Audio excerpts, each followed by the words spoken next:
You're listening to XVGM Radio.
Welcome to XVGM Radio, where the bits keep coming. I'm Justin. And I'm Mike. And this is episode 28, Namco and the Namco 163 chip. We are diving very deep into a expansion audio chip on the Famicom that Namco created called the 163 chip, or the Namco 163 chip. So this chip almost specifically was developed for audio capabilities, enhancing the audio capabilities of the Famicom. We talked a lot about expansion chips on the Mr. Gimmick episode, where we talked about the FME7 and the MM5 chip, or the MMC5 chip. And so today we're going to be diving into Namco's properties and Namco's releases for this stuff, so it's pretty interesting stuff. Yeah, there were only sort of a handful of games that came out using it, but the audio on some of these games is really something different from this machine. Yeah, and I think that the music that you're going to be hearing is not going to sound quite like a Nintendo. Sometimes it will, but other times I think it has more in line with like TurboGrafx, which we'll get into in just a few. So I guess we'll start off by talking about the game track that we just played. It's from a game called Erika to Satoru no Yume Boken. This came out on the Famicom in 1988, and the track that we listened to was the title theme, and it's composed by Hirohiko Takayama, and the sound driver is uncredited to Tsukasa Masuko. So what did you think of this track? It was really bright. I enjoyed the melody itself. It was kind of bright and cheery. There's something odd about it, though, and I can't quite put my finger on it. The notes, and maybe this is just one of the many interesting things that this sound chip does, but the notes seem to have a sustain and staccato, which doesn't make any sense whatsoever. No, it doesn't. And I think it's just because it's how some of the notes were actually just being handled. Like, there was definitely sustain. You can't have a staccato note when you're sustaining because you have to release it. God, who invited the music nerd? Right? But it was just so weird because what I was hearing didn't make sense with my brain, but I liked it. Like, there were points in the track where I was just like sort of staring off into space going, what is this? It's funny because this is the second episode in a row that we had a slight difference in opinion on the intro track. Oh yeah. I found this one to be a little sad. I didn't get like a bounce or a happy sound to it. To me, it kind of sounded a little somber. Yeah, I might have said bounce earlier. I definitely didn't find the track to be bouncy. Okay. But you said it was happy. Yeah. The tones were bright. I guess the sound font itself, like how the sound comes off, could, I guess, seem very like happy. Yeah. But the delay of the notes, like the sustain, and coupled that with like the melody, to me it sounded very like kind of sad, a little somber, almost like adventurous, but not quite. Yeah. Like, oh, yep, we're about to go on this adventure, but we're really sad about it. Interesting. Yeah, I didn't get that, but it might be part of that whole staring off into nothingness. trying to understand the music. I might have been like too wrapped up in what I was doing to notice some of that. It's because my ears are broken. It's okay. Yeah, this game is something. So this is an adventure game, kind of like one of those first-person, like, kind of like Dragon Quest, where there's like I was just gonna say, is it like Dragon Quest type of a game? Yeah, kind of. You're not moving a character across the screen. It's more like screens open up, and you've got like a book that's open at all times. And there's like a window for stuff that you're seeing, almost like a cartoon sort of thing, kind of like Ninja Gaiden. Oh yeah. But yeah, it's in a frame, like a picture frame. So there's like multiple sort of things on the screen at the same time, and they each have their own frames. Right. One is like a book, and then there's like other stuff that you would use on the adventure, like your items and whatnot. Yeah. But this game is about two kids. One is a girl named Erika, and the other is a boy named Satoru.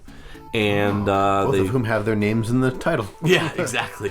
And so they're about to go to sleep in their nice cozy house when all of a sudden there's this pink and white cat that appears and starts talking English. And so this creature is basically like, children, find the time crown, and then is like, later, and pieces out.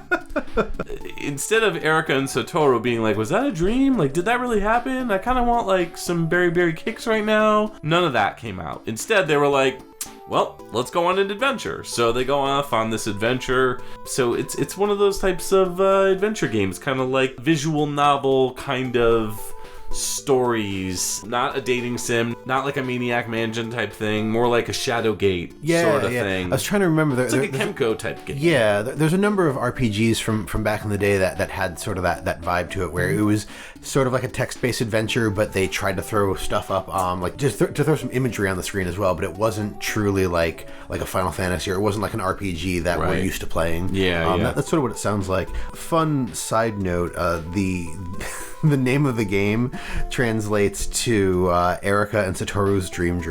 Dream. All right then. Aw. I'm sure there's something weird with Google Translate there, but that's what I got out of it. Hey man, dream. So the composers on this one, well, really composer, because the other person is Tsukasa Masuko, and he did the sound driver on this game. So he's done all kinds of crazy work, starting with Tekken World Cup. Not Tekken, not Tecmo, but Tekken World Cup. Went on to do Mighty Bomb Jack, did the NES game Labyrinth, which never came out in the US. Karate Kid, Friday the 13th, Dungeon Explorer, did tons and tons of games. Amazing Tater on the Game Boy. did most of the Shin Megami Tensei series, or a good chunk of it. Then later on signed up with Square to do stuff like Sword of Mana, Heroes of Mana, Super Smash Bros. Brawl they did arrangement on, Blue Dragon Plus in 2009. There's way more than what I'm going over, but this is just a touch on it.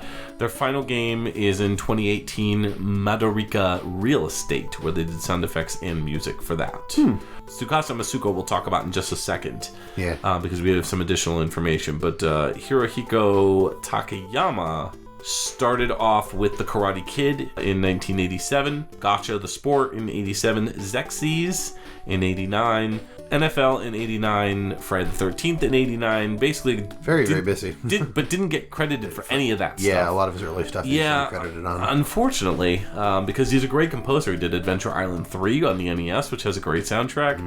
His final game was in 94, which is Ishi Hisaichi no Daiseikai in 1994, which did sound composing on that. Nice. So a little bit of information about this Namco sound chip. So Namco was actually the first company to create a chip for improved audio capabilities on the Famicom. And each wavetable sample is 4 bits long. It is most comparable to the Famicom Disk System or the PC Engine TurboGrafx 16 as far as the sound that it puts out. That's right, and the chip was designed by Namco, and it was also known as the Namco 106. So the chip itself offers up to 8 additional wavetable-based sound channels for the games to use. That's right. The chip cannot make use of every channel at the same time. Instead, what it does is it cycles through those channels once every 15 CPU cycles. So when fewer channels are turned on or in use, the channels themselves get cycled through more frequently, which allows for longer, higher notes with more detailed sound. Now, the more channels enabled, the longer the CPU has to wait to cycle, which can allow for lower pitches and also higher pitched whining style noises, which are very hard to hear in some cases. Namco also made it possible for the chip to be used to provide extra RAM instead of just going towards the audio capabilities, which is kind of cool because it allowed for an extra 128 bytes of RAM to be used in the game. And some of the games that use this are games like Megami Tensei 2 and King of Kings, both of which had an SRAM chip that would be used as a battery backup. Yep. Most games that use the Namco 163 chip only utilized 4 additional channels, with the exception being Tsukasa Masuko's Driver, which used all 8. Can you imagine if he had used this on other games that were composed for, that not necessarily that he did, because as we said, Hirohiko Takayama did the Driver, the other ones, but stuff like Friday the 13th or Xerxes or Karate Kid. Yeah, that would be pretty cool. That'd be awesome. Yeah. So it's a shame we never saw that. Yeah. And just as an FYI, shout out to Nerdy Pleasure's blogspot article and the NESDEV Wiki page for all that information. Yeah, definitely appreciate it. So, with that, let's roll right into our first pick of this episode. We're going to hear a track from a game called Family Circuit 91, which came out in the Famicom in 1988. It was called BGM 05, and it was composed by Nobuyuki Onogi.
Hey, you're back. That was Family Circuit 91, which came out in 1988 on the Famicom, and it was BGM 05, composed by Nobuyuki Onogi. That track was very Hawaiian.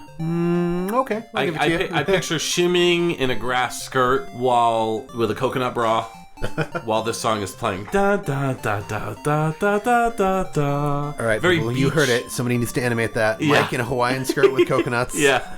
That was a very, like, beach, summery kind of track. Very bright, very cheery. This is a bright and cheery track. Oh, yeah, absolutely. Yeah. I wrote down, like, more of that bright and cheery melody. This one specifically, I would say, is cheery. Yeah. The other one, the notes, the tones were bright. This one was, like, bright, high-pitched, cheery. I don't know if I got a Hawaiian vibe off of this one. I can kind of see where you're coming from. Yeah. This one almost reminds me of, like, a track you'd hear in Excite Bike. Yeah. No, I could see that.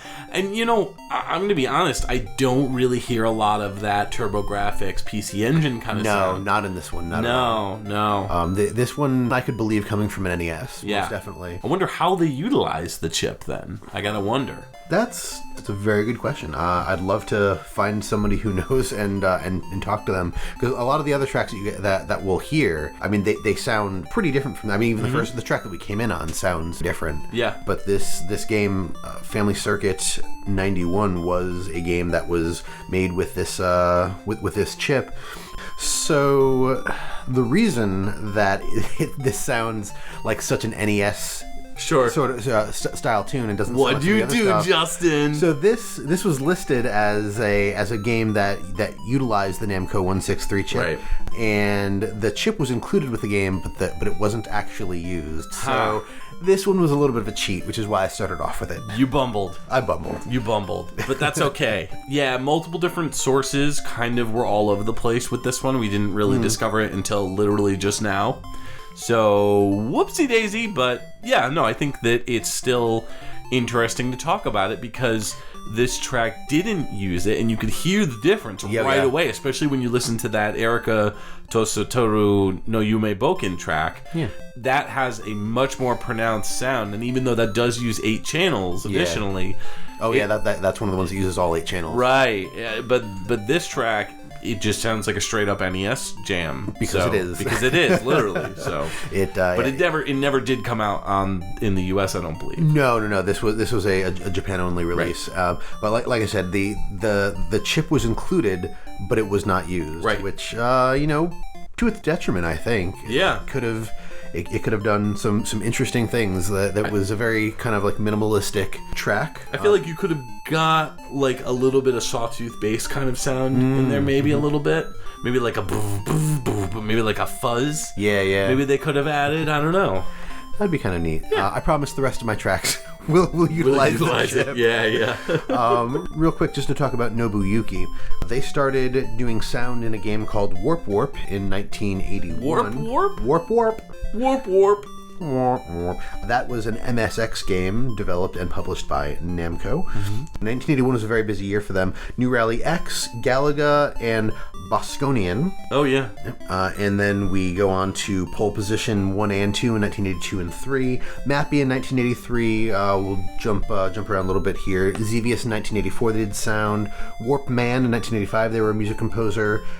Music composition on Metro Cross, also in 1985. Wizardry Proving Grounds of the Mad Overlord, 1987. And finally, this game, Family Circuit, 91. Oh, so this was our last game? Yep. Oh. So yeah, I mentioned the release date. I think I got the release dates mixed up. 1988 was the release date for the original Family Circuit.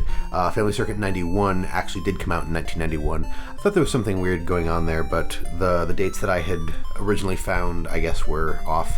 So then this is the sequel. This is the sequel to Family Circuit. To Family Circuit. Right. Gotcha. Okay. But it's not the Super Famicom sequel. Ah. Okay. Now we're cooking with gas. Okay. So, this game is a top-down racing game. Yep. It's like an F1 sort of like style. pole position, stuff like that. Yeah. Which makes sense because Namco did that one as well. Yeah. Kind of like a spiritual successor or sequel. Not much you can really say. I haven't really played this one, but no, it's a racing game. There you go. Yep. But yeah, I dig this track. It's a lot of fun. It's very fun, friendly, and happy. So I guess we'll move into another fun, friendly, happy track. Our next track is from a game called Wagyan Land 3. It's either Wagyan Land or Wagan Land. There's some websites out there that call it Wagan Land or Wagan Land. And there's other sites out there that call it Wagyan Land with a Y. Right. So this came out in the Famicom in 1992. This track is Space Station Stage 3. It's by Yoshinori Kawamoto.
This is XVGM Radio, and you just heard a track from Wagyan Land, or Wagan Land? I don't know. We'll just call it Wagyan Land. And that was Wagyan Land 3, specifically on the Famicom. This came out in 1992, and that track was Space Station Stage 3 by Yoshinori Kawamoto. What do you think of this one? This one was really cute. The first thing that stood out to me was what sounded like pitch bends, which I didn't think the NES could really do.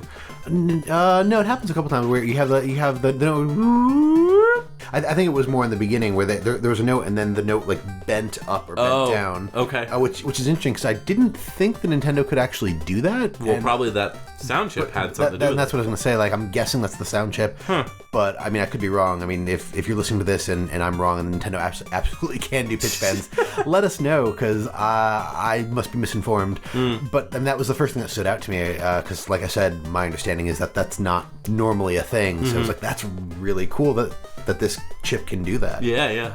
And then the second thing that stood out to me was the fact that they snuck some Super Mario Land 1 from the Game Boy music in here. What one specifically? It's the chimes. Yeah, the dun dun. Yeah. Dun, dun, dun, dun, dun. Right. Gotcha. And I feel like sort of the musical progression had a similar progression as the level 1 in Super Mario Land. Okay. Not so much that I thought it was directly ripped, but sure. with the little chimes and some of the other stuff, it was very, very reminiscent, which made me laugh. So to me, it sounded like it was just a callback to the beginning of the track.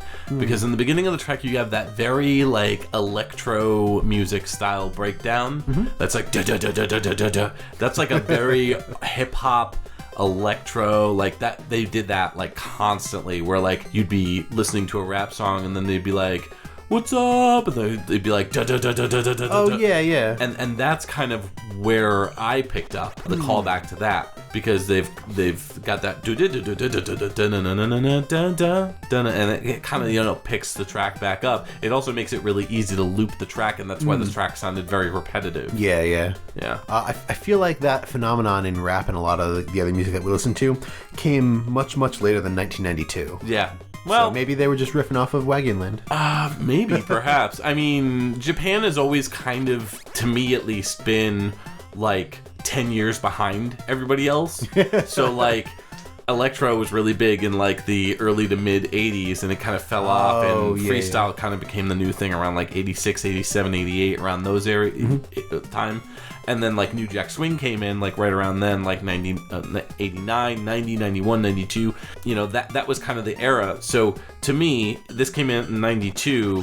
Disco was pretty much over in like 82, 83, like around that area. And so electro was kind of coming in with all those hip hop, you know, kind of references. You had stuff kind of coming in at that point, like Sugar Hill Gang, stuff like that. Okay. So to me, this kind of, it gave me a real vibe of electro music with that digga. Yeah, that's fair. I was waiting for Run DMC to run in and be like, King, you know.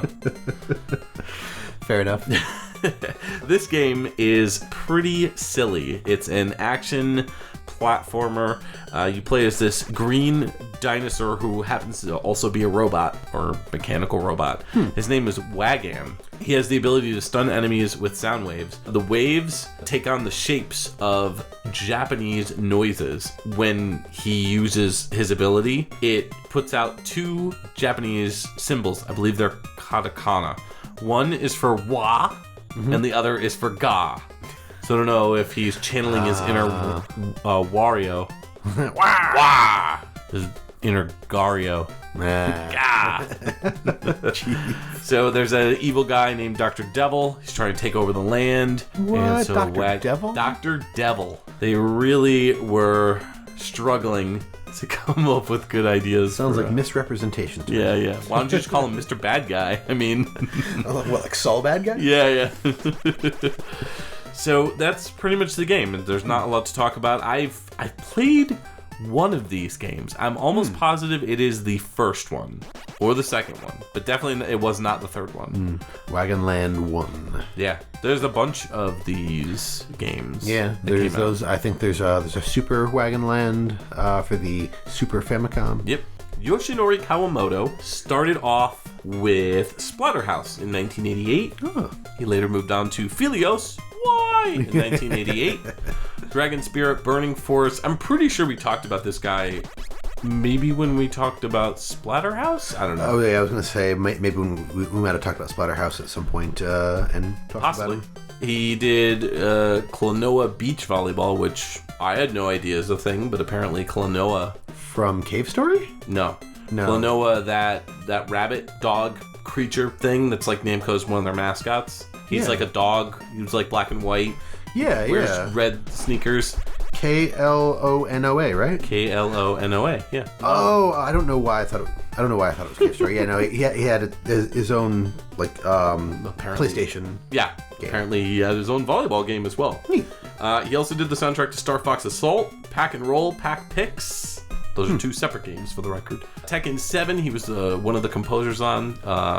His final game lately is Taiko no Tatsujin Drum and Fun, which was the Taiko drum game that came out fairly recently, I think, for the Switch. So. Oh, the new one. Yeah, I mean, that game is a lot of fun in general. Yeah. All of those Taiko drum games are really fun. Yeah. So I guess we'll move on to your next pick. What do you got for us? All right, so the next game is Sangokushi Chugen no Hasha, also known as Romance of the Three Kingdoms.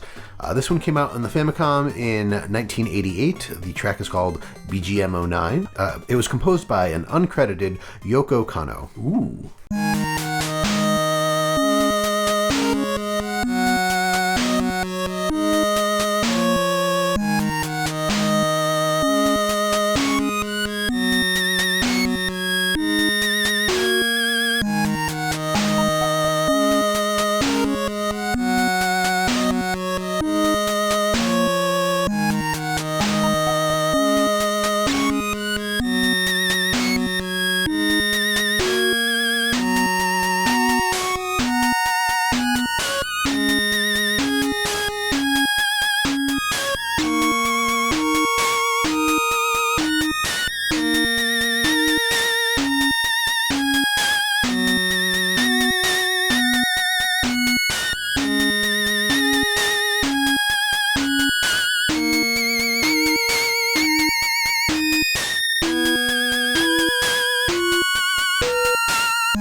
Welcome back. That was BGM 09 off of 1988's Sangokushi Chugen no Hasha, also known as Romance of the Three Kingdoms. Came out in the Famicom and was composed by Yoko Kanno, but they were uncredited. Wah wah. What'd you think of this one? A very traditional Japanese track. Very I can hear the Japanese traditional instruments kind of flowing. Good old shamisen in there. Yeah, throwing a shamisen. Not necessarily a shamisen. No. Yeah. I think it's hard to reproduce the sound of a shamisen on an NES, even with that chip. Sounds like cherry blossom trees flowing in the wind. Fair enough. Yeah. We hear some more of that pitch bend that I was talking about earlier. And much higher pitched, too. Much higher pitched, and less of like from the track that you had played. It was sort of a straight bend from whatever note it was down or up. This one was the bend was used to like a warbly effect. To sort of add to the Asian sound to that track. Yeah, because this doesn't necessarily sound like it has additional sound channels. It just sounds like an improved NES sound chip, not necessarily like adding additional channels. Like when you hear a BRC6 track from like Castlevania or Akamaju Densetsu, right, you know it's from Akamaju Densetsu. But with something like this, like it's very hard to tell that there's a big difference. I would agree, mostly because one of the things that I was noting was the drum kit or the drum font, whatever you want to call it. Sounds very, very much like the NES drums, like the snare and whatever else that I'm used to hearing out of the NES, which I thought was really cool because, again, that was paired with some of these sounds that you don't usually hear coming out of the NES, like those high-pitched noises and those bends. Right. So I thought that was pretty neat. Yeah, no, it's definitely cool. Good track. Thank you. Yeah. So for those unfamiliar with Romance of the Three Kingdoms... That'd be me. Raising my hand. I mean, me too, actually. I have a couple friends that were really big into it, so I know a little bit peripherally, but I'm not usually a big fan of these kind of games. I find them to be a bit slow. Yeah, same here. And again, that's not to say that they're not bad. Exactly. They're just not my cup of tea. Exactly. Yep. Specifically, as far as the name goes, Sangokushi is a word that refers to a novel that was written about the Three Kingdoms period of China, which was a period where the country itself was temporarily split into three warring states. All of these Romance of the Three Kingdoms games take place in that era of China, and usually you play, like you choose which one of the three warring states you want to play as, and then you go at it. These games did not start off, but ultimately ended up in the Musou genre. So like Dynasty Warriors and all that. Yeah. Those are all considered, I believe, Romance of the Three Kingdom games. Oh, really? I did not know that. Interesting. Obviously not all of the Dynasty. Like, Samurai Warriors is not Dynasty Warriors. Dynasty Warriors Gundam has nothing to do with the Three Kingdoms. No, it clearly does. I mean, They don't want us to know about the mechs, but they were there. Yeah. But it's these games, these older games, are more of like a war strategy instead of like, Musou and just killing everything, enemies. Yeah. So you pick your side, and then you want to try to reclaim all of China under your rule. And now all of China knows you're here. Wah wah. So this composer, I've heard of this name before. Yoko Kanno? Yeah. So they have a lot of uncredited stuff in the beginning of their career, starting out with this game in 1988, doing Genghis Khan in 1989 uncredited. 1990 was Nobunaga's Ambition 2. 1991 was Nobunaga's Ambition, Lord of Darkness. 1993 was Nobunaga's Ambition. Wait, what? We'll just move on. New Horizons in 1994 was their last uncredited piece, and then they moved on to Tetris with Cardcaptor Sakura, Eternal Heart in 2000, doing music. So bit of a gap, 6-year gap. Yeah, so I guess they got tired of being uncredited, and maybe they left for a little while. I don't blame them. They came back and were like, "You're going to credit me, or so help me." Yes. They actually came back for some of the Romance of the Three Kingdoms games. In 2005, Romance of the Three Kingdoms... I'm guessing it's not X, it's 10. Romance of the Three Kingdoms 10, they did original composition. Romance of the Three Kingdoms 13 in 2016, they did the music for. And then just one more in 2007, they did Oban Star Racers music composition. So, I don't know if you know this, but Yoko Kanno is a she. But Yoko Kanno did the soundtrack to Cowboy Bebop. The anime. Oh, snap. That's the name. Did you not connect that until just now? No, I did not. Yeah, Yoko Kanno has done tons of really amazing music for stuff like Ghost in the Shell, Stay in the Lone Complex. That's actually probably where that gap came from, because Cowboy Bebop and Ghost in the Shell, a lot of that stuff was Macross in the 90s. Plus, Vision of Escaflowne, just like tons and tons of anime. She's worked on television series, live action films. I mean, she has her own studio albums too. Like 1998, there's an album called Song to Fly, and it's 8 tracks performed, composed, and conducted by Yoko. Yes. So there you go. So she is still rocking and rolling to this day, even though she's not really doing video game music as much. Oh, she did, so this wasn't in the original list I saw, but apparently she did music composition on just the new one. Yeah, Ragnarok Online 2, which is a pretty nifty game. Oh, cool. Yeah. Neat. It looks like we're getting a call to our XVGM Radio hotline, so let's go ahead and take that call. Let's hit it. XVGM Radio, who is this and what can we do for you? Hey, this is Barf Honkins. Dude, I just want to hear Pazuzu's Love Ballad. Could you play that for me, bro? Sorry. What game is that from? It's from a game. Dude, I totally forgot. Dude, is it okay? Dude, like, is it chill if I chill here? On our line, no. We need to keep these lines clear, but I'll tell you what, I don't have Pazuzu's Love Ballad, but Pazuzu is a character in Digital Devil's story Megami Tensei 2, so we'll play a song from that. Alright. Rock on. Cool. So this is from Digital Devil's story Megami Tensei 2. Came out on the Famicom in 1990. This is called Daedalus, and this is by Tsukasa Masuko, who was uncredited.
Welcome back to XVGM Radio, and that was Barf Honkin's pick.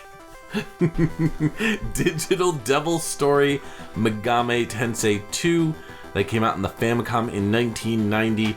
That track was Daedalus, and that was composed uncredited by Tsukasa Masuko. What do you think of this track?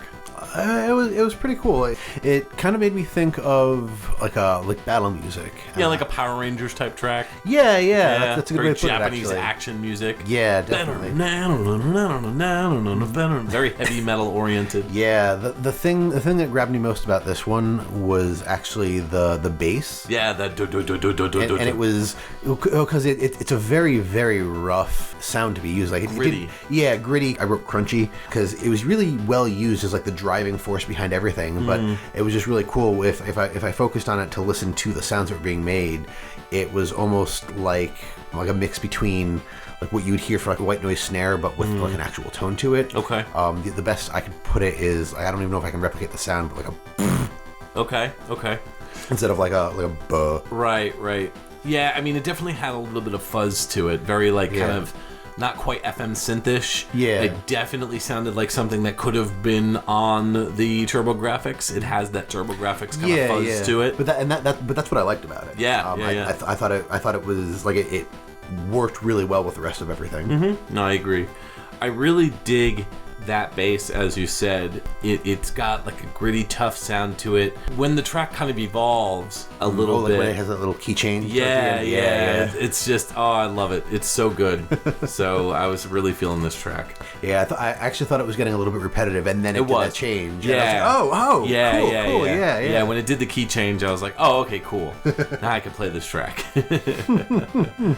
This game is a small part of the Shin Megami Tensei, or the Megami Tensei series, which has spawned games all the way from 1987 with the original Digital Devil Monogatari Megami Tensei game, which came out on like the FM7, the MSX, the PC-88, and the Sharp X1. Not X68000, the X1. So that was in 87. There's games still to this day in this series. The latest game was Persona 5, Dancing in Starlight. I was just going to say, isn't this the series that Persona came out of? Yep. Yeah, exactly. I'm familiar with the games, but I've not played any of them. I have a couple of friends who are really, really big into the Persona series. And it sounds really interesting and really wacky. It does, and I've always wanted to check some of these games out, but because of the long tenured history, it's like trying to jump into a comic book series when you don't want to go back and try to find all the fan translations for the Famicom games. Yeah. So it's one of those things where it's like, where do I jump in? And I guess the safe bet would be somewhere in Persona.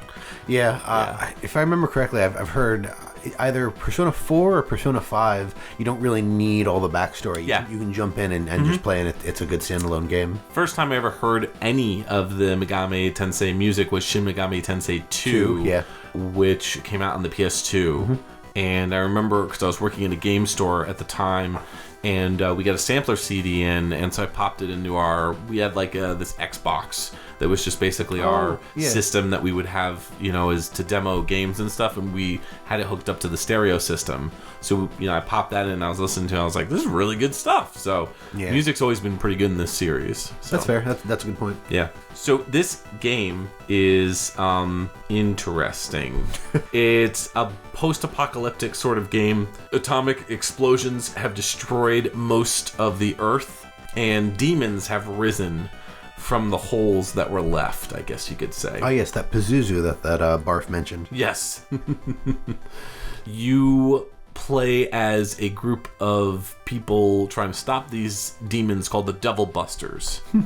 And that's the whole point of the game. So it's Did they bust devils with like a big machine gun packs on their back? They're not like Ghostbusters, if that's what you're referring to. Electron cannon? No. Instead of proton? Boo. No. Well, good. I'm glad it's not a ripoff. What's really funny, though, is that, you can fight enemies, but you could also talk them out of fighting you, apparently. Really? Which is really silly. I mean, like, please, demon, stop. You don't know what you're doing. May I offer you a gift card of some sort? Like, I mean, I for a video game, I think that's actually really clever and really cool. I mean, if you're playing like a tabletop RPG, like D&D and stuff like that, you don't have to fight. I mean, there's some things where certain characters are they're going to fight no matter what, but there's a lot of situations where you can talk your way out of certain fights. You don't see that a whole lot in video games because things are usually pre-programmed. So that's actually really cool to hear. If you were a demon and you were offered a gift card instead of fighting for $20, I don't know what the yen conversion would be. Like 20,000 yen. Yeah, something like that. 2,000 yen or something like that. What would be the store that you would pick as a demon? For one, as a demon, $20 would not be enough to buy me off. So no, really, I'd probably kill them and take the card. Really. To quote Dogma, I'm a fucking demon.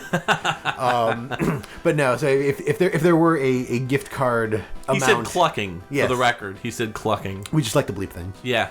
But I mean, if there were a gift card denomination that would make me say, okay, I won't fight you. The question, couldn't you just kill them? And like what store would you get a gift card to? Not what would you buy? I mean, Amazon probably. Yeah. I mean, if it had to be a brick and mortar store, sure. Bed Bath & Beyond, because we all know the demons shop in the Beyond portion. That's true.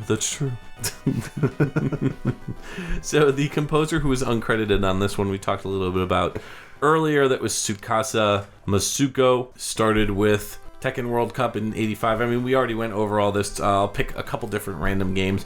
Twin Cobra, labeled as the musician.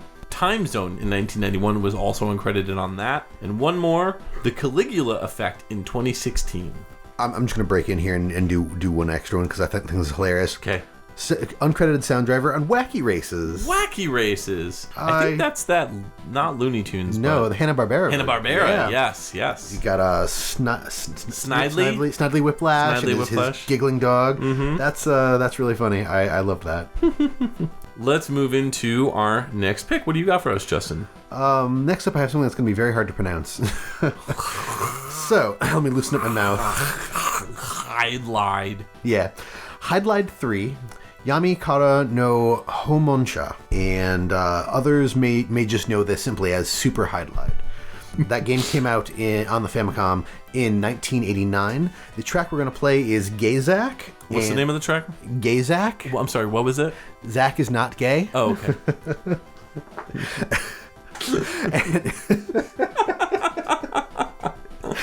You know I picked it because of the name. Absolutely. And it was composed by a combination of Shigeru Tomita, who did the original music, and Hiroshi Sakaguchi, who did the arrangement.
Welcome back to XVGM Radio. That was Gayzak off of Hydlide 3, Yami Kara no Homonsha. And that was a Famicom release in 1989. The composers were Shigeru Tomita for the original music and Hiroshi Sakaguchi for the arrangement. Aside from the name, what'd you think of that track? I'll tell you what I think of that track. Doo-doo. Yeah. Doo-doo-doo.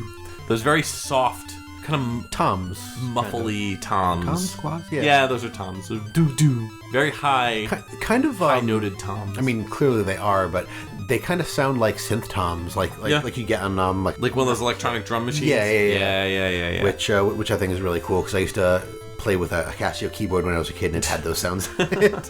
One of the things that I actually noted from this track that I don't know that it's good or bad. I just know that it sounded interesting to me.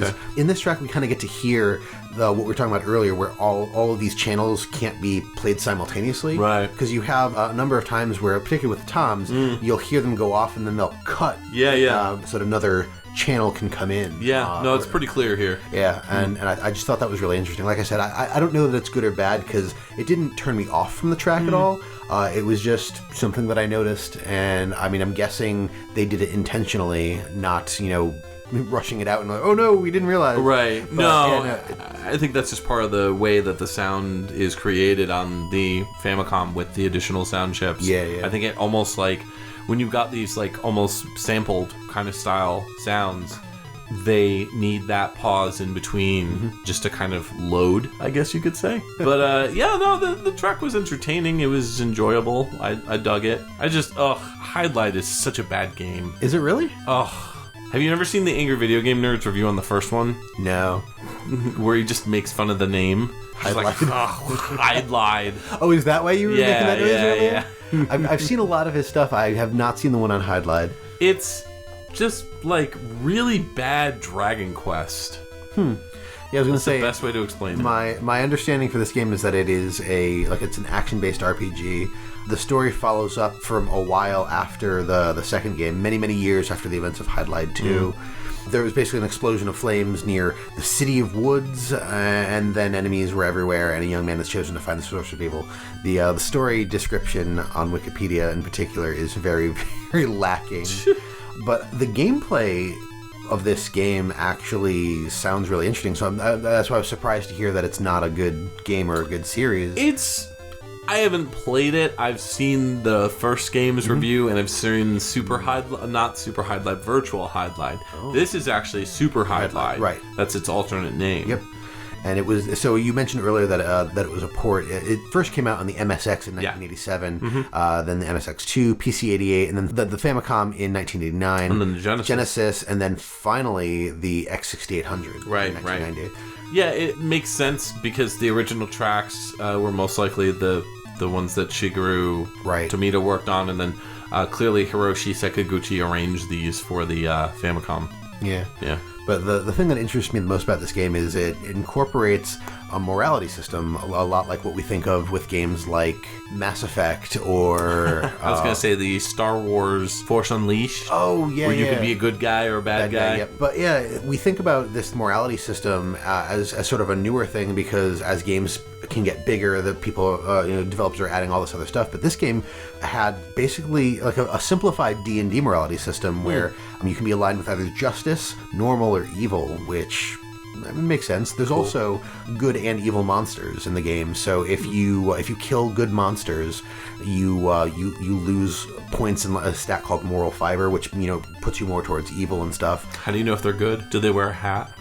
Maybe they have a sign that says "Don't kill me." Who knows? I think the good ones are wearing fedoras, and the bad ones died a little inside. And the bad ones are wearing like berets. Yes, that's Fair it. enough. What are the neutral ones wearing? Baseball caps. I think there's only good and bad monsters. The only thing to be neutral is our humans because we're garbage. All the humans are wearing baseball caps. Yeah, that makes sense.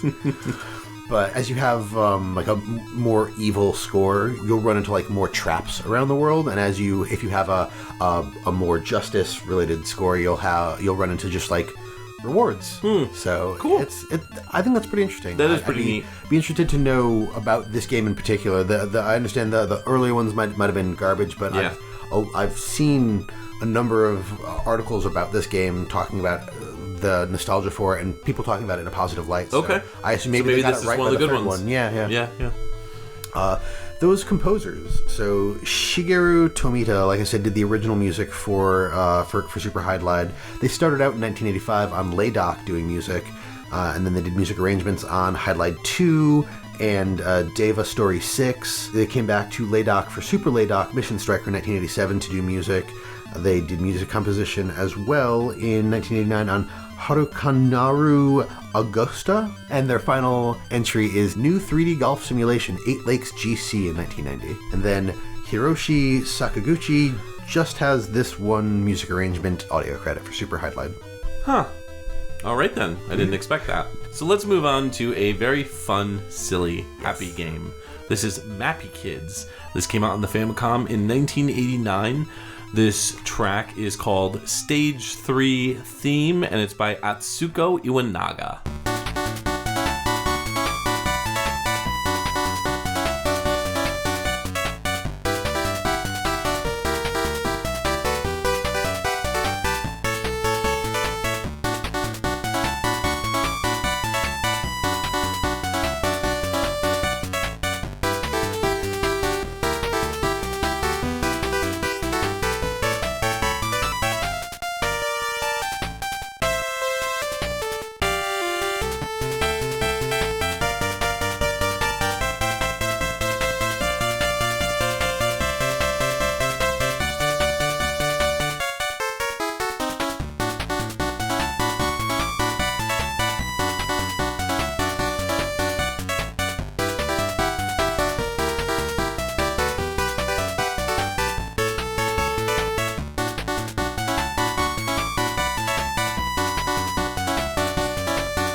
Hey there, my name's Bob Meowkeys. I'm a husband, a father, a cat.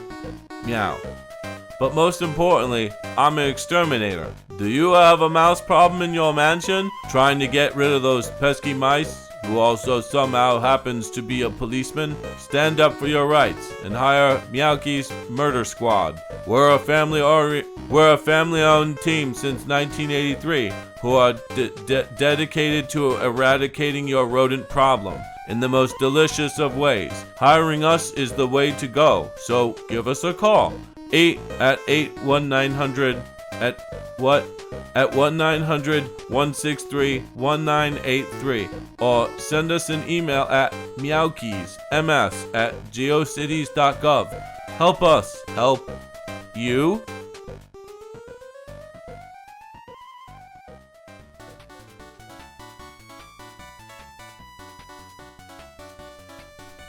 Hey, welcome back. That was Mappy Kids, the Famicom game that came out in 1989. The track was Stage 3 Theme, and it was by Atsuko Iwanaga. So that was a fun little bouncy track. Yeah. Very dancey. I was going to say, it was very... I was about to say all over the place, and I don't mean that, and like the track was all over the place. I mean the bouncing was bouncing all over the room. But no, it was super, super cute. I liked it had a little bit of call and response in it, just with like you'd hear with a melody, dun, dun, and then dun. you'd hear on the other side, which is really cool. Yeah, and then it also had a little bit of Super Mario Brothers 3 in it. Okay, I guess I could kind of see that. The usually they're the auto scroll levels in the first world. There's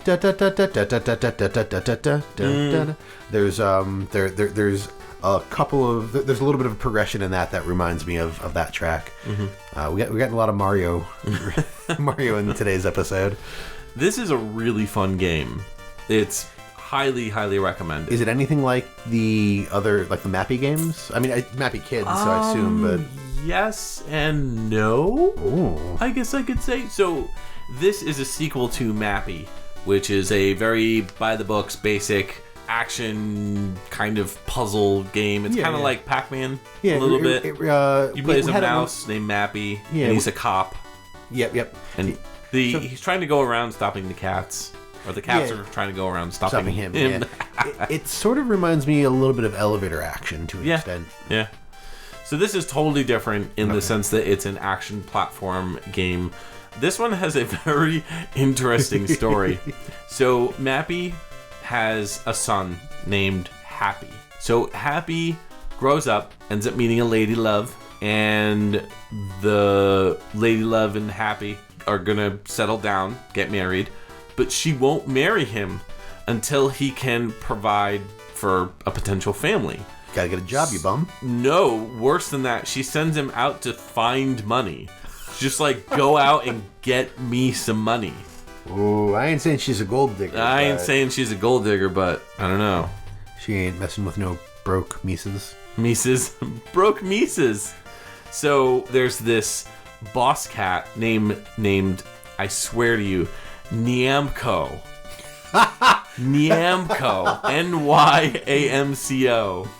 And the cats in this are called Mukies. Yeah. I think Mukies is what they call them in Japanese. Right. I think we got Meowkies. Meowkies, right. So you've got to stop the Mukies throughout the game. But yeah, it's a side-scrolling action platformer. A lot of fun. Really good. My buddy Jimmy Hoppa did an incredible review on it back in the day. It was what prompted me to find his YouTube channel. Go check it out if you want. Literally, I'm pretty sure if you type in Mappy Kids review on YouTube, you'll find it. So it's in Import Gaming for the win. So yeah, that's kind of what turned me on to this game. And when I found out that this game had an extra sound channel, rather an extra sound chip, I was gung-ho about it. I was all about it. Nice. Yeah. So fun little game. It sounds really cute. Yeah, no, it's super cute. Other than the fact that you're trying to win money for your gold digging potential wife. So, I don't know. I think Happy could do better. So the composer on this one, Atsuko Iwanaga, has worked on a few titles. Started off with Hanny in the Sky in 1989. And then the year after did Fushigi no Yume no Alice, which is an Alice in Wonderland game. Oh, I have heard of that game, actually. Oh, really? It is really, really weird from what I remember. It's a TurboGrafx game. Yep. I haven't played it, but I remember hearing about it. Yeah. And then later on, Nostradamus in 93 did a Yu Yu Hakusho 2 game. And then a game called Gururin, and that was an arcade game, which got ported everywhere. And Dynamite Heady and Sonic Labyrinth. And that was his final game in 1995. Neat. Yeah. So next up, we're going to revisit something that we spoke about earlier, Sangokushi 2, Hao no Tariku, and that is Romance of the Three Kingdoms 2. Don't know what that last bit translates to. That game came out on the Famicom in 1992. The track we're going to hear is Ending, and it was composed by Shinji Amagishi.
Welcome back. That was Ending from Romance of the Three Kingdoms 2 from the Famicom 1992 release, composed by Shinji Amagishi, credited as Banjiro Amanishi. I like this track a lot more than the first one. I would agree. This one, there was a lot more going on. I thought it was a lot more interesting. Just sounded a lot more full and rich. Yeah. No, I would definitely agree with that. I mean, makes sense too. It was the second one. They probably saw what they did with the first one. We're like, hey, we can do more. And I'm glad they did, because this one, just the drums sounded really nice. They had an 8-bit quality to them that I like. They were snappy kind of light. sounds. Yeah, they're really snappy. They were a little light on the drums, like there wasn't anything crazy going on, but I found them to be kind of soothing almost. But I get you. The melody I liked a lot as well. Like, there was a bit of bend. It wasn't as like front and center as the Romance of the Three Kingdoms 1 track, but it was kind of subtle, and it was just there enough to say like, hey, this was written in Asia by Asian people. Right. This is a very Asian music track. I like the reverse call and answer kind of vibe to it, where you got the and then like there's a part right after that kind of answers that's much louder, much more vibrant. It's pretty cool. One thing I just want to mention to our listeners: we always try to get the highest quality audio that we can. In this circumstance, we were only able to find this track on YouTube. I checked every single source that I normally use to farm music from. I even ripped the NSF file from the game, and for whatever reason, it would not play on any of the programs that I was using. So, no clue. So we did find it on YouTube. So you may have heard a little bit of a reverb/echo on this track. I apologize. Not much I could do about it, but I didn't feel that it was that noticeable here. Yeah, I mean, it was also mostly my fault for refusing to change my pick. It is all your fault, Justin. To talk about this game. Yes. We mentioned earlier Romance of the Three Kingdoms. This is, I don't want to say exactly the same game, because what's the point of doing that? But it's a sequel. It's a sequel. It's very much in the same style. I think there was more to this game than there was to the other one. This game specifically provided 6 different scenarios that you could play through. You could play through as Dong Zhou as he seizes control of Luoyang circa AD 189. Play through Warlord's struggle for power in 194. Liu Bei seeking shelter in Jing province. Cao Cao coveting supremacy over China. Cao Cao? CAO. I'm assuming it's Cao Cao. Cao Cao. All right. Not COW. The Empire dividing into 3 around 215 AD, and the last scenario is the rise of Wei Wu and Shu circa AD 220. Don't forget about Jim Lo Wang. He makes a mean hot pocket. Ah, yes. Hot Pockets invented circa 2:30 p.m. Yes. Big Apple. Big Apple, 3 a.m. Yeah. Exactly. Oh, boy. But all right. Same controls, same type of game, same time period and everything else. So not a whole lot to say about this. There were some new things that were in the game, like they introduced like a reputation system. They added new items and treasures. But overall, Romance of the Three Kingdoms, if you're into those games, you already know what I'm talking about, so why am I doing it? A lot of knife fights and red leather jackets. Yep. A lot of snapping and singing. So we'll jump into the composer on this one. Shinji Amagishi started out way back with a game I like to call Toxic Crusaders in 1992. All right, then. Yeah, that was the NES Bandai published game. And then they have a very large audio resume here, a lot of sound effects. But as far as composing goes, we have Toxic Crusaders, we have Romance of the Three Kingdoms 2. That's kind of it. As far as music composition goes, the rest of these are all sound effects, sound design. They did sound composition on another Yu Yu Hakusho game, not related to the one that you were talking about earlier. A couple of Dragon Ball Z games in 1994. Mega Man Legends in 97. They did sound effects. I mean, that's a game that I am part and parcel to. Mega Man Battle Network 1, 2, 3, 4, and 5. Bada bing, bada boom. Yeah, all sound effects on all of those. Legend of Zelda: The Minish Cap. I enjoyed that one back in 2004. They did sound effects on. And finally, the last game on this list is Resident Evil in 2015. They were a sound designer. Cool. So awesome. Janine's telling me we got another call coming in, so... Sounds good. Yeah, let's take that call. Caller, you are on the air with XVGM Radio. Who am I speaking to? The golden albatross has taken the slice of Mabu pizza. What? My mistake. The white albatross has stolen the Mabu fruit. Okay, so did you have a song request, or... This isn't WCPO HQ, is it? Not today, it's not. Okay, wrong number. That was weird. Yeah. What was all that talk about pizza? Pizza, fruit, No clue. Sounds like he was talking in code. Yeah. But Albatross kind of reminds me of Rolling Thunder. Oh yeah, isn't that a secret agent guy? Yes, Secret Agent Guy. Let's just go ahead and play a track from Rolling Thunder. That was Famicom, released in 1989. This is the Stage 1 theme by Junko Ozawa and Minoru Kiduka, who did the sound driver.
XVGM Radio has returned, and so have you.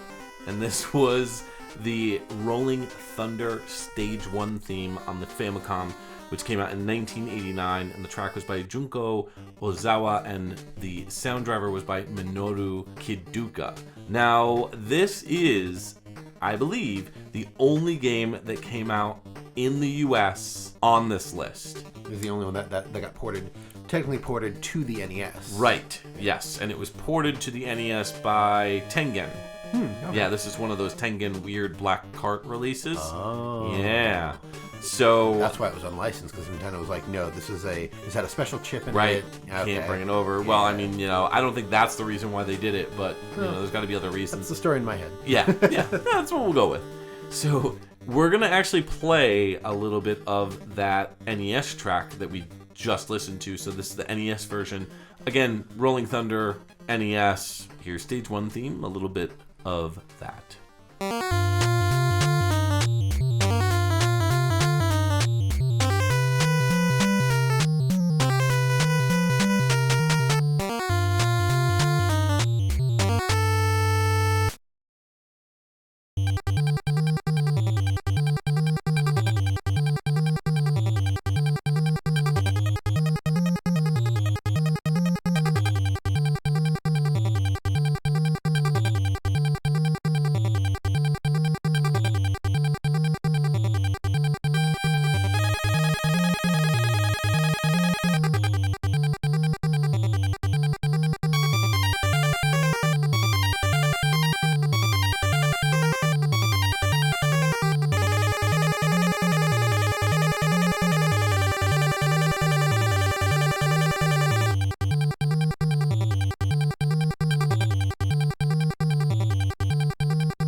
So there you have it. So that's a little bit of a preview of Rolling Thunder on the NES.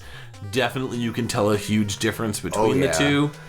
There's the NES version sounds kind of empty comparatively. It sounds very tinny, very empty as compared to the other version, which is it's got that really cool like jingly jangly piano in the background, the one that's like kind of going crazy, like dim da da da da da, you know, like a toy piano or a honky tonk piano. Yeah. I definitely agree that the Famicom version definitely has much more vibrant, unique sound to it, thanks to that extra sound chip. Yeah, I like the opening. It has a very sort of like James Bond to it. And definitely. And it works on both the Famicom and the NES version. Sure. But, I mean, obviously, the Famicom, just there's so much more to the song because of, obviously, that sound chip. Sure. I really enjoy Rolling Thunder. The whole series is really great. Really? It's, if you never played it at all, or no? So it's an action game where you are playing as a secret agent who I believe is trying to rescue his female partner. Yeah. Oh, it was an arcade game. Yeah, this used to originally be an arcade game that was brought overseas by Atari, actually. Really? Yeah, but it is a Namco-developed series overall. So the home version that came out on the Famicom in Japan was brought over by Tengen, who released their NES version without Nintendo's approval. Of course, most people know the story on that one. The Famicom and NES versions have a few other slight differences from the arcade. They have a password feature, they have some additional hidden bonuses. There's also a second mission, kind of like a second quest, that's accessible by putting in a specific password once you beat the game.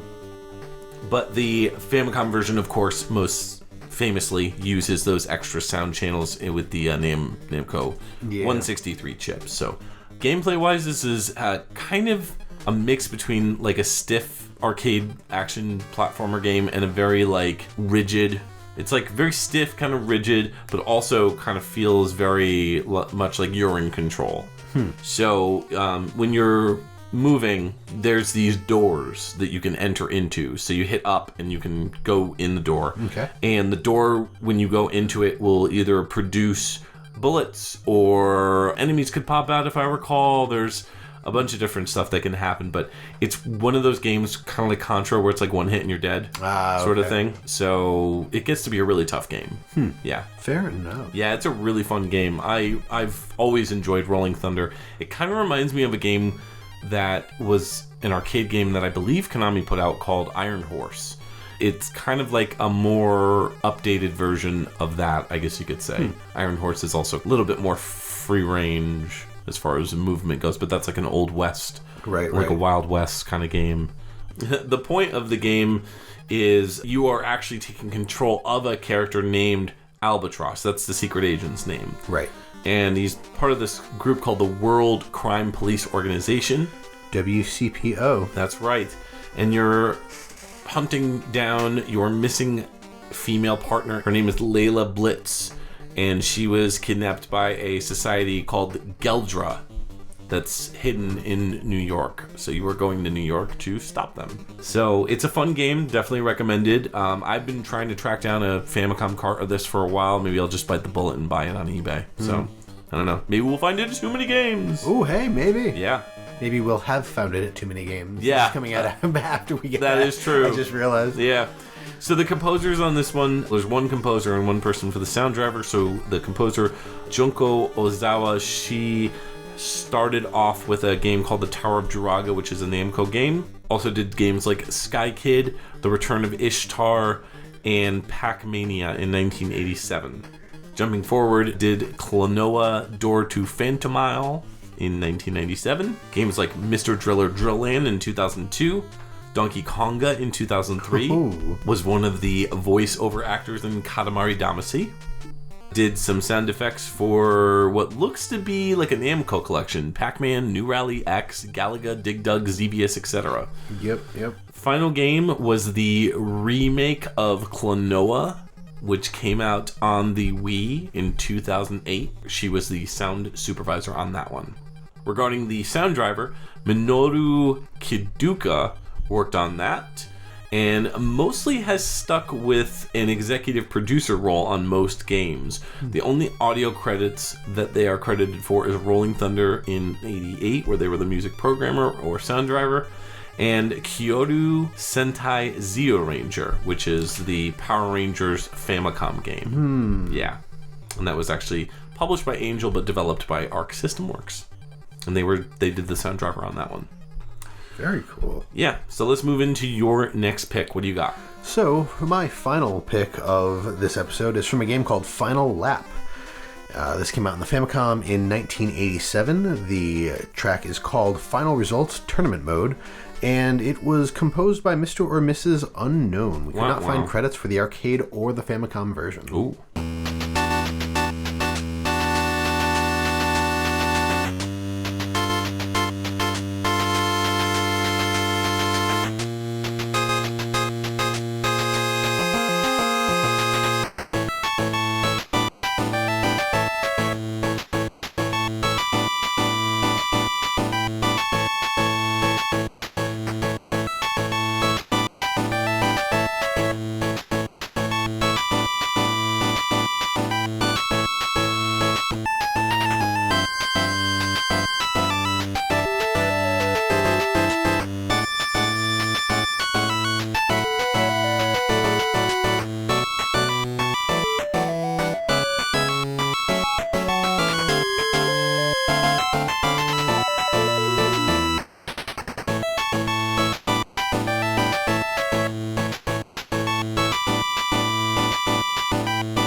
Welcome back. That was Final Results from Tournament Mode from the 1987 Famicom game Final Lap.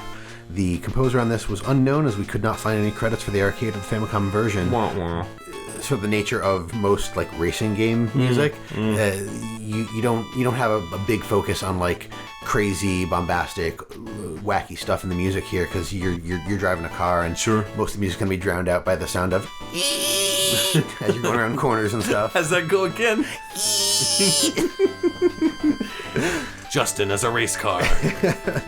But yeah, no, there's also not a ton of tracks to this game, just at all. I think there's only 7 tracks to the game in its entirety. So Usually most racing games don't have a lot of music except for like, yeah, you know, stuff that does. yeah. I don't know. I mean, modern racing games, they Yeah. use licensed music because you can listen to whatever you want while you drive. Yeah. But yeah, so on this one, like you said, the primary differences that you're going to hear are in the Famicom, in that opening da da da da. It slides. Not a whole lot to say about this game. It is a Formula One style racing game. Very similar to the other one that we talked about. Exactly. You've got there's a bar at the top of the screen that you've got your left and right mirrors, and then in the center you have the map of the track, and then the rest of the screen below that is just you looking at your car going around turns and driving. Sure.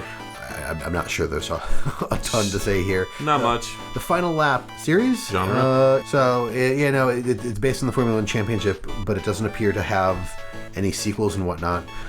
So the game itself is considered a direct successor to Pole Position 1 and 2. Ah.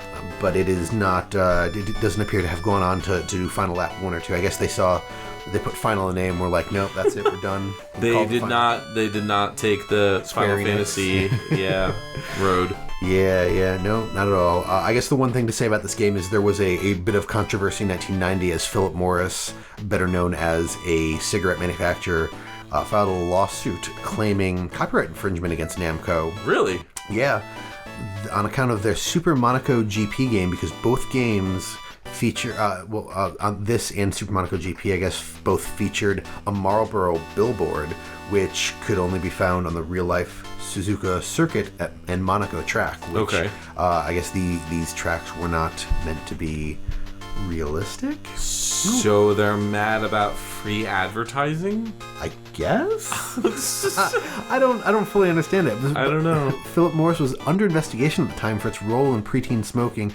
Oh, they were concerned that because they didn't Because it's in a video advertise. game. Yep. Yeah. And they didn't want to be caught up in like, we didn't pay for our advertisement in this video game, Right. so don't sue us over yeah. it. Yeah. That makes sense. And I was wrong. There was a Final Lap 2 in 1990, and then there was a racing RPG Final Lap Twin Oh. for the TurboGrafx. Okay, then. 1989. So since we have no information about the composer on that one, we'll move on to our final track of the day, which is from a game called King of Kings. Now I know what you're thinking. There is a NES game called The King of Kings. Oh yeah. That is a Wisdom Tree game, totally unrelated to this. I'm gonna guess it's about Jesus. Yes, it is. You would be correct. This game, King of Kings, came out in the Famicom in 1988. This track is called Strategy Phase, and this is another 8-channel track by Hirohiko Takayama.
Thanks for joining us on that final track from our Namco 163 extravaganza. That was King of Kings on the Famicom. Came out in 1988, and the song we just listened to was an 8-channel track with the name Strategy Phase, and that was again by Hirohiko Takayama. You really hear that electro vibe coming back, and that early hip hop kind of style. That I was actually going to mention that bass is there again. Yeah, that like kind of crunchy bass. I still don't know how to describe frizzled. it. Frizzled, yeah, frizzled, frazzled. It's great. Yeah. No, I was really digging the overall sound on this one. Yeah, I really like the octaves that they had going on. You know, and they were just keeping it real. The octaves, keeping it real. It was super funky. I think this is probably one of my favorites of the night. I gotta do some deep thinking before we pick later. I really dig when the track kind of shifts into that more spacey, kind of haunting That really brought me back to one of the other games that he composed for Friday the 13th. It sounds like the music when you go in the house. Yep. That little piano, kind of haunting. Yeah. So I was really thinking that was pretty cool. I really liked how that broke the track up, actually, because I was kind of getting into the groove of the and then it was getting a little, just as it was starting to get repetitive. Again, this happened with one of the earlier tracks. It's just starting to get repetitive, and then it changed, and it was like, whoa, okay, this is cool, and then it went right back to it, and it was a really nice break. Yeah, no, I agree. So this is a turn-based strategy game. Ooh. And it was only released in Japan, of course. Interestingly enough, the characters that were created for this game ended up becoming inspiration for characters in Megami Tensei. No. Huh. Yeah. So there you go.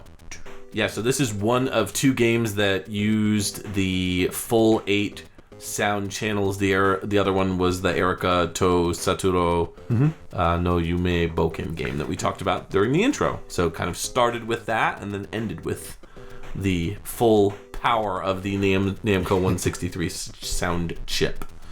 So this game you can play as 22 different characters or categories: people, fairies, dragons, all sorts of stuff like that. And it's a strategy game. I mean, I have not played this one, unfortunately, so I can't really say too much about it. But I guess each unit can only move when it's like a range that the game allows. So it's like one of those types of games. It's sort of like Advance Wars. Yeah, a little bit, or like Project X Zone, or one of those types of games where you have limited movement within a specific range. Yeah, pretty cool. And the composer we already talked about, Hirohiko Takayama. I'll point out a few other games that they worked on. Panic Restaurant in '92, a very rare and expensive game that we talked about, I think, on the very first episode. Yeah, I was going to say. Of XVGM. It goes way back. Yeah. And Lemmings, they were the composer on that in 1992, probably the Super Nintendo version. The final game, Ishi Hisaichi no Daisekai. So, again, that's their final game, and that was also a strategy board game type game, so cool. So, favorite picks of the night, Justin? All right, let's hear it. I did some deep thinking, like I said. Yeah, some inner thoughts. My top pick of the night is actually going to be the track we just heard, King Really? of Kings. Okay. It was really funky. It was really groovy. I really, really enjoyed it. And I'm going to follow that up with the Digital Devil Story and Megami Tensei 2 track. Okay. I really like the Wagyan Land 3 track. Yeah. I really dig that, like, wonky, weird sound that it kind of hits upon, and it also has that like early hip hop electro vibe. Yeah, and I love that. It's just so fun and fresh. Other than that, I was gonna say Mappy Kids is really good, and that Senko Gushi 2 track I really dug. So yeah, a lot of good stuff. Yeah, definitely. What did you think about our tracks? Let us know in the comments. Yeah. So, we'd like to take a moment to thank our Patreon patrons, without whom this show's continued improvement would be impossible. They are Alex Messenger, Scott McElhone, Cam Worma, Chris Murray, Kung Fu Carlito of the Heroes 3 podcast, Jordan and Anson Davis, Chris Myers, Peter Panda, The Autistic Gamer 89, and John Mixmaster Jekyll. If you would like to become a patron, you can sign up at patreon.com/XVGM Radio. There you can see the different tiers as well. Just $1 gets you a thank you and access to our monthly live shows. You can visit our website, xvgmradio.com, where you can listen to all the episodes and learn more about your hosts, as well as any of our guests or composers that we've had on the show. If you'd like to reach out to us, you can always email us at xvgmradio@gmail.com. And if you'd like what you've heard, please consider giving us a rating on iTunes and a review. You can also join our Facebook group and chat with other VGM lovers at www.facebook.com/groups/XVGM Radio, where we talk about everything from current game news to sharing awesome VGM tracks, or just talking about the podcast itself. And you can find us on Twitter and Instagram. Our handle for both of those sites is @XVGM Radio. If you don't have any other social media or just want to try something unique, check us out on our Discord group chat. Links will be in the show notes. So the next episode is episode 29. We are almost at episode 30. And episode 29 is going to be a Patreon pick. Yes, the entire episode. The entire episode. The theme specifically, yeah. One of our Patreon rewards is to pick a theme for an episode, and we've been going back and forth with the patron that chose it, who is Alex Messenger, and he has picked Mario RPG music. So not necessarily just Super Mario RPG. We're going to be talking about Super Mario RPG and the entire Paper Mario series. So that means that we are going to be playing a bunch of songs from the Paper Mario saga and of course the Super Mario RPG. So this will be a real treat because I really haven't dived into much music in this other than Super Mario RPG and Paper Mario Thousand Year Door. So I don't know, should be fun. Yeah. All right, well, that's going to do it for this episode. This is Mike And Justin signing off for XVGM Radio.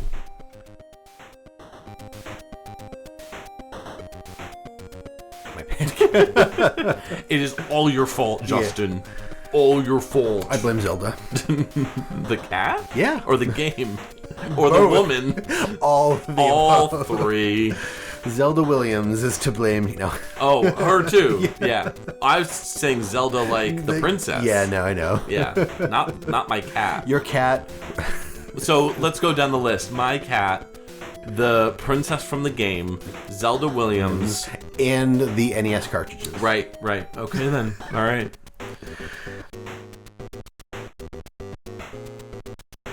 Welcome back to XVGM Radio. That was Gazak from... Sorry. It's alright. We need to get at least one take. Oh, I swear I'm 36 years old.